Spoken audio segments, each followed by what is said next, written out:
नमस्कार, जय हिंद दोस्तों। स्वागत है आप सभी का आज की इस क्लास में। आज की क्लास में मैं आपको बताने वाला हूं साइंस के कुछ बहुत ही महत्वपूर्ण वेरी मोस्ट इंपॉर्टेंट क्वेश्चन, ऐसे क्वेश्चन जो आपके बोर्ड एग्जाम के लिए 100% प्योरीफाई होने वाले हैं, ठीक है ना।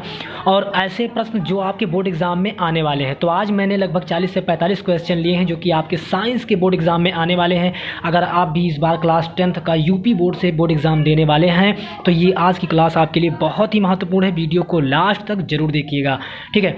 तो चलिए हम क्लास की शुरुआत करते हैं। इसमें इससे बाहर कुछ आने वाला है नहीं, ठीक है। तो वीडियो को आप लास्ट तक बहुत ही ध्यान से देखिएगा। चलिए देखते हैं। सबसे पहला क्वेश्चन आपका होगा कि ऊष्माक्षेपी तथा ऊष्माशोषी अभिक्रिया उदाहरण सहित समझाइए, ठीक है। ये एनसीईआरटी का प्रश्न है और 2020 में प्रश्न पूछा गया है, आपके लिए वेरी मोस्ट इंपॉर्टेंट है। और अगर अभी तक आपने चैनल को सब्सक्राइब नहीं किया है तो भैया चैनल को सब्सक्राइब जरूर कर लीजिएगा ताकि मेरे आने वाली हर क्लास की नोटिफिकेशन सबसे पहले आप तक पहुँचती रहे, ठीक है। दूसरा प्रश्न हमारा है कि संक्षारण तथा विकृत गंधिता को संक्षेप में बताइए। देखिए ये भी एनसीईआरटी में 2020 में पूछा जाने वाला प्रश्न है, यानी कि आपके लिए बहुत ही महत्वपूर्ण होने वाला है। तीसरा प्रश्न आपका है संतुलित समीकरण क्या है, उदाहरण देकर समझाइए। 19 और 20 दो बार ये प्रश्न पूछा गया है। अगला प्रश्न आपके लिए वेरी मोस्ट इंपॉर्टेंट है रेडॉक्स अभिक्रिया। ये प्रश्न भैया बहुत ही महत्वपूर्ण है और कई बार आपकी बोर्ड एग्जाम में आया है। रेडॉक्स अभिक्रिया क्या है, उदाहरण देकर समझाइए। ये 19 में, 20 में और 22 में 3 बार ये प्रश्न पूछा गया है। अगला प्रश्न आपका है प्रतिस्थापन तथा विस्थापन अभिक्रिया को लिखते हुए समीकरण लिखिए, ठीक है ना। प्रतिस्थापन और विस्थापन अभिक्रिया ये 18 और 19 दो बार पूछा गया। एनसीईआरटी का प्रश्न ये भी है, यानी कि ये भी आपके लिए वेरी मोस्ट इंपॉर्टेंट है। अगला छठा प्रश्न आपका है संयोजन तथा वियोजन। ये दोनों अभिक्रिया 100% आपके बोर्ड एग्जाम में आती है और इस बार भी आएगी। संयोजन तथा वियोजन अभिक्रिया क्या है, देखिए 16 में और 18 में एनसीईआरटी का प्रश्न है, दो बार पूछा गया है। अगला है उदासीनीकरण अभिक्रिया क्या है, ये भी एनसीईआरटी में 2020 में पूछा जाने वाला वेरी मोस्ट इंपॉर्टेंट क्वेश्चन है। अगला प्रश्न आपका होगा अम्ल तथा क्षार की आधुनिक अवधारणा क्या है। देखिए कितना इंपॉर्टेंट क्वेश्चन है, 14 में, 17 में, 18 में लगातार ये प्रश्न पूछा जा रहा है। अम्ल तथा क्षार की आधुनिक अवधारणा क्या है। अगला प्रश्न आपका होगा कि विरंजक चूर्ण का रासायनिक नाम, अणुसूत्र तथा उपयोग बताइए। Very very most important question है। देखिए 13, 15, 17, 18 और 20 लगातार ये प्रश्न आपके बोर्ड एग्जाम में आ रहा है। विरंजक चूर्ण का रासायनिक नाम और अणुसूत्र, ठीक है।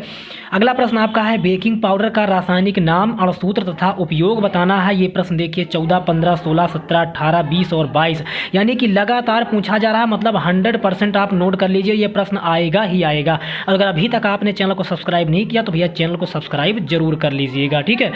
अगला प्रश्न देखते हैं। अगला प्रश्न हमारा बहुत ही महत्वपूर्ण है।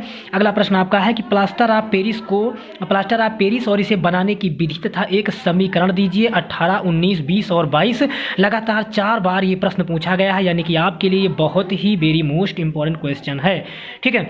आज की क्लास का जो भी क्वेश्चन है सभी के सभी बहुत ही महत्वपूर्ण होने वाले हैं, इसलिए वीडियो को आप लास्ट तक भैया जरूर देखिएगा अगर आप सारे क्वेश्चन को जानना चाहते हैं तो, ठीक है। अगला है अयस्क तथा खनिज की परिभाषा दीजिए। देखिए 13, 16, 18, 20 और 22 लगातार पूछे जाने वाला प्रश्न, वेरी मोस्ट इंपॉर्टेंट क्वेश्चन है। खनिज और अयस्क ये आपके बोर्ड एग्जाम में आएगा ही आएगा, इसलिए बहुत ध्यान से इसको आप पढ़ लेंगे। अगला प्रश्न आपका है भर्जन तथा निस्तापन में अंतर बताइए, ठीक। ये देखिए पूछा जाने वाला प्रश्न है 16, 18, 20 और 22 लगातार ये प्रश्न भी पूछा जा रहा है। भर्जन और निस्तापन की क्रिया, इसको भी बहुत ध्यान से पढ़ लेंगे। और भर्जन निस्तापन इसी चैप्टर में आपके कुछ चित्र हैं, उनको भी आपको ध्यान से पढ़ना है, जिसे हम आगे बताएंगे, ठीक है। अब अगला प्रश्न आपके लिए वेरी मोस्ट इंपॉर्टेंट होने वाला है कि बेशेमर परिवर्तक तथा परावर्तनी भट्ठी का नामांकित चित्र बनाइए। देखिए ये दोनों भट्टियां बहुत ही महत्वपूर्ण हैं, हर बार ये आपकी बोर्ड एग्जाम में पूछी जाती हैं। चाहे बेशेमर परिवर्तक पूछा जाएगा, चाहे परावर्तनी भट्ठी पूछी जाएगी, दोनों के दोनों बहुत ही महत्वपूर्ण है, इसलिए दोनों को पढ़ लीजिएगा। देखिए 14, 18, 20 और 22 लगातार ये पूछे जाने वाले प्रश्न हैं, तो इन दोनों को बहुत ही ध्यान से पढ़ लीजिएगा। अगला प्रश्न आपका है कि कापर के 2 प्रमुख अयस्कों के नाम लिखिए, ठीक है ना। कापर के 2 प्रमुख अयस्कों के नाम लिखिए। बेसमरीकरण को सचित्र समझाइए एवं रासायनिक समीकरण भी लिखिए। देखिए 14 में, 15 में और 16 में प्रश्न पूछा गया है, तो भैया बेसमरीकरण का जो चित्र है उसको आप ध्यान से देख लीजिएगा। और कापर के 2 प्रमुख अयस्कों के नाम जो वेरी मोस्ट इंपॉर्टेंट है, इनको भी ध्यान से देख लीजिएगा। अब देखते हैं अगला प्रश्न। अगला क्वेश्चन आपके लिए वेरी मोस्ट इंपॉर्टेंट होने वाला है। देखिएगा अगला प्रश्न, मिश्र धातु किसे कहते हैं? कॉपर के दो प्रमुख मिश्र धातुओं के नाम, संगठन व उपयोग दीजिए। देखिए 13 में, 14 में, 16 और 18 लगातार ये पूछा जाने वाला प्रश्न है, यानी कि आपके लिए वेरी मोस्ट इंपॉर्टेंट है। ठीक, अगला है कार्बन की चतुष्फलीय प्रकृति पर टिप्पणी लिखिए। ठीक है ना, कार्बन की चतुष्फलीय प्रकृति क्या है? तो ये प्रश्न भी 13 में, 15 में और 20 में पूछा गया है, यानी कि आपके लिए वेरी मोस्ट इंपॉर्टेंट है। अगला है समजातीय श्रेणी क्या है? उदाहरण सहित समझाइए। ये प्रश्न देखिए 13, 14, 15, 16, 17, 18, 20 और 22, यानी कि लगातार आपके बोर्ड एग्जाम में पूछा जाने वाला ये प्रश्न है कि समजातीय श्रेणी क्या है, उदाहरण सहित इसको समझाना है। ये प्रश्न आपके लिए वेरी मोस्ट इंपॉर्टेंट है और कई बार आपकी बोर्ड एग्जाम में पूछा जा चुका है। अगला प्रश्न आपका होगा, संतृप्त तथा असंतृप्त हाइड्रोकार्बन में अंतर बताइए। ठीक है, ये 13, 15, 18 और 22 में देखिए लगातार ये प्रश्न पूछा गया है, संतृप्त और असंतृप्त हाइड्रोकार्बन में क्या अंतर है? वेरी मोस्ट इंपॉर्टेंट है, इन दोनों को आप बहुत ध्यान से पढ़ लेंगे। ठीक, अगला प्रश्न आपका होगा कि CH3COOH का आईयूपीएसी नाम लिखिए। देखिए ये बहुत ही महत्वपूर्ण है, 2013, 16, 19 और 20 लगातार ये प्रश्न पूछा जा रहा है। तो जो आईयूपीएसी नेम है ये 2 नंबर का आपका बोर्ड एग्जाम में करने के लिए आएगा, उसको भी बहुत ध्यान से देख लीजिएगा। अगला प्रश्न होगा, प्रतिस्थापन अभिक्रिया पर संक्षिप्त टिप्पणी लिखिए। प्रतिस्थापन अभिक्रिया क्या है, इस पर संक्षिप्त टिप्पणी लिखना है। ये 2013, 18, 19, 20 और 22 में लिखिए लगातार ये प्रश्न पूछा जा रहा है, 5 से 6 बार ये प्रश्न पूछा गया, यानी कि आपके बोर्ड एग्जाम के लिए वेरी मोस्ट इंपॉर्टेंट है। अगला प्रश्न आपका होगा कि साबुनीकरण पर संक्षिप्त टिप्पणी लिखना है। ये प्रश्न वेरी मोस्ट इंपॉर्टेंट है। देखिए 13, 14, 15, 16, 17, 18, 19, 20 और 22, यानी कि लगातार आपके बोर्ड एग्जाम में आ रहा है साबुनीकरण। तो इस क्वेश्चन को भी आप ध्यान से पढ़ लेंगे। नेक्स्ट क्वेश्चन आपका होगा कि किण्वन द्वारा एथेनॉल के निर्माण पर संक्षिप्त टिप्पणी लिखना है। किण्वन द्वारा, ठीक है ना, ये देखिए 13, 14, 15, 16, 17 और 18 में ये प्रश्न पूछा गया है, यानी कि ये प्रश्न भी आपके लिए बहुत महत्वपूर्ण है, लगातार आपकी बोर्ड एग्जाम में पूछा जा रहा है। अगला प्रश्न आपका होगा एस्टरीकरण, वेरी मोस्ट इंपॉर्टेंट, याद रखिएगा। एस्टरीकरण पर संक्षिप्त टिप्पणी लिखना है। देखिए 14 में, 15 में, 16, 17 और 18 और 22 में प्रश्न पूछा गया, यानी कि 5 से 6 बार ये प्रश्न पूछा गया और इस बार भी 100% ये प्रश्न आने वाला है, इसलिए ध्यान से इसको भी आप पढ़ लेंगे। अगला प्रश्न आपका होगा वेरी मोस्ट इंपॉर्टेंट, मेंडलीफ का आवर्त नियम क्या है? मेंडलीफ का आवर्त नियम क्या है, इसकी व्याख्या कीजिए। देखिएगा ये प्रश्न भी 2013, 17, 19, 20 और 22 में पूछा गया है, यानी ये प्रश्न भी आपके लिए बहुत महत्वपूर्ण होने वाला है, मेंडलीफ का आवर्त नियम। अगला प्रश्न आपके लिए वेरी मोस्ट इंपॉर्टेंट कौन सा है कि परमाणु क्रमांक 17, ठीक है, याद रखना मेरी बात को, परमाणु क्रमांक 17 वाले तत्व का आवर्त सारणी में वर्ग तथा आवर्त लिखना है। ये प्रश्न देखिए 13, 14, 15, 16, 17, 18 और 20 में पूछा जाने वाला प्रश्न है, यानी लगातार आपकी बोर्ड एग्जाम में पूछा जा रहा है परमाणु क्रमांक 17 वाले तत्व का आवर्त और वर्ग। ठीक है, अगला प्रश्न आपका होगा कि सिद्ध कीजिए कि प्रकाश संश्लेषण के लिए प्रकाश एवं कार्बन डाइऑक्साइड आवश्यक है। ये प्रश्न 13, 14, 15, 17 और 18 में पूछा गया है कि प्रकाश संश्लेषण के लिए प्रकाश एवं कार्बन डाइऑक्साइड दोनों की आवश्यकता होती है। ये प्रश्न आपके लिए वेरी मोस्ट इंपॉर्टेंट है। अगला प्रश्न आपका है कि पोषण क्या है, बताइए पोषण क्या है, बताना है। 13, 16, 17 और 21 ये प्रश्न लगातार देखिए 4 से 5 बार पूछा गया है, पोषण क्या है।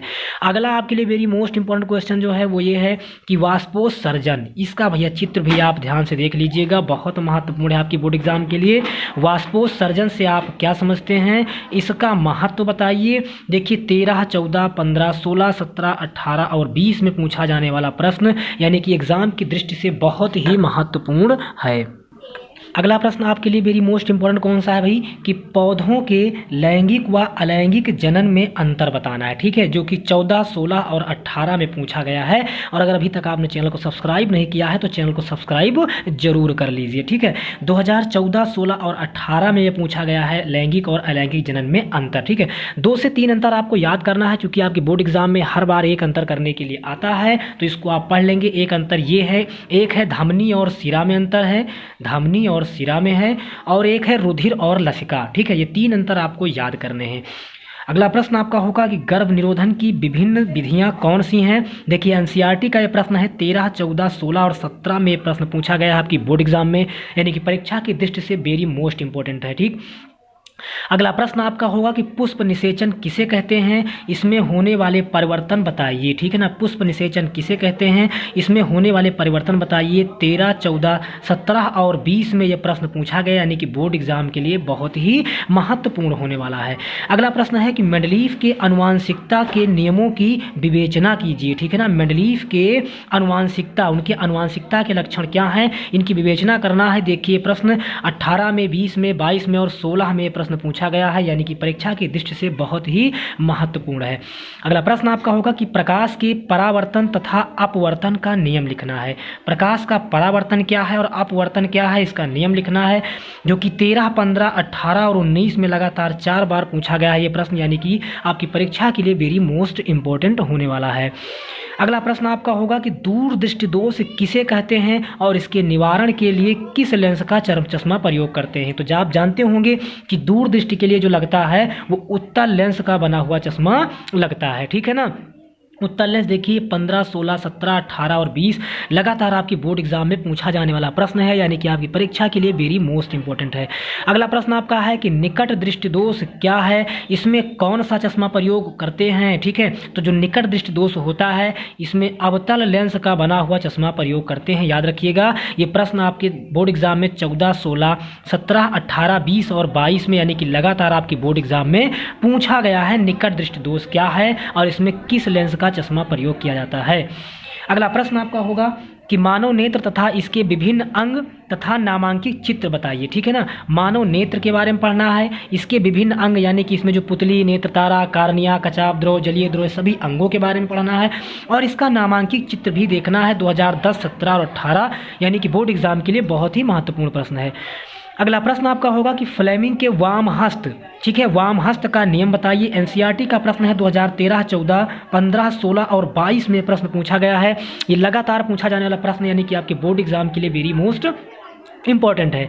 अगला प्रश्न आपका होगा कि फैराडे के विद्युत चुंबकीय प्रेरण का नियम लिखिए तथा धारा की दिशा ज्ञात करने का नियम भी बताइए। यह प्रश्न 14, 15, 16 और 18 में पूछा गया है, यानी आपकी बोर्ड एग्जाम के लिए ये भी बहुत ही महत्वपूर्ण है। फैराडे के विद्युत चुंबकीय प्रेरण का नियम और धारा की दिशा आपको बताना है।